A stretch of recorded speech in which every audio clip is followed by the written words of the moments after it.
about giving everybody a chance to adjust to the situation. Now, be it anybody, be it a person moving from US to India or a person moving from India to US, there's always a period of adjustment. And that period of adjustment may be short or might be long, but it has to take its course. Now, for example, I was 6 years old when I moved from Goa to Bangalore. And it took me an entire year to get used to the system of education and the school rules and the school expectations in Bangalore, because the school in Goa was very free and relaxed, where it was not the same in Bangalore. Now, in this situation, not only does the protagonist have to get used to her work and her office and the culture in India and the culture in her office, but her children also need to get used to the systems and the expectations of an education system in India.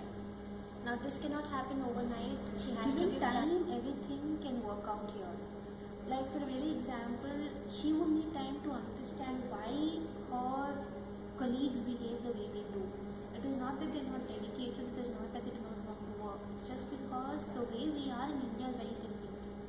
Now, if she has a problem with a company audit being conducted during Diwali and everybody taking a vacation during Diwali, it is understandable because Diwali is a very big festival here.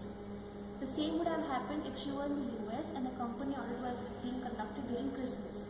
People would take leave during Christmas then, because Christmas is a big festival. If she is given some possible training before she came here, maybe it would have helped. But right now, moving back to the US or sending her children back to the US or her husband back to the US without giving everyone in the situation a time to adjust and a chance to adjust, it would not work. So, first of all, try to interact with the people as much as you can. Try to socialize with them, try to mingle with them. Appreciate their views, support their views, and form a coalition with the people.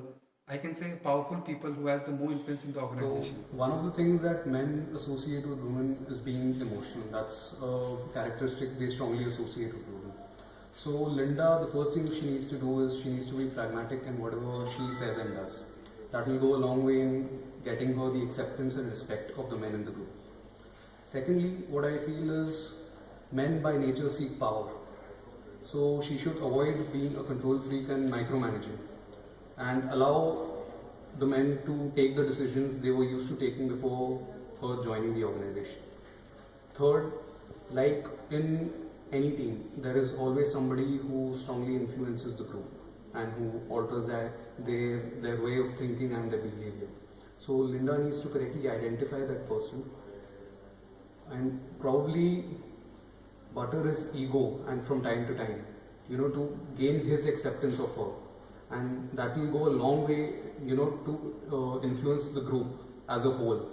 So these are the three things which I feel Linda should do to succeed in the organization. I think Linda should organize a get together and in a very good hotel, because I think Indian people love to go to nice places, especially. So, call their families and children. Just talk to everybody, each of the employees' families, and I think this may help, garnering a certain amount of interest and a certain amount of respect from her employees. Before coming to India, I could have taken many steps, and moreover, the organization should have taken more steps before sending her to India. There was a vast opportunity in front of the Linda Norris, but ahead of that, there was a vast challenge of coming to India and adapting to the culture. Like many organizations, while sending their employees to the different country, they train them. They tell them the special culture, behaviors, and the people, the custom which they follow. They make them acquainted to that, and then send them to a particular place. Moreover, the family and other people, like his husband left the job and was trying to find a job over in India. The organization should have taken the responsibility, and the headhunters should try to find a particular job for him in India, so that she might not face the difficulties with the family which she is facing now. This would have reduced her stress and would have made her a better employee or a better person in the organization. She could call for the team meeting. She could openly tell the organizational goal and how she wanted to achieve. It should be an open house meeting, it should not be one-on-one meeting. So rather than giving decision to them directly, she should ask for their opinions. because in India the decision making is a collective decision making, not like in US where there is an individualistic factor plays more role over there. Moreover, the major challenge in front of her is getting the acceptance from the group within India, because they are not in habit of taking the decision from a woman. So how it can be done?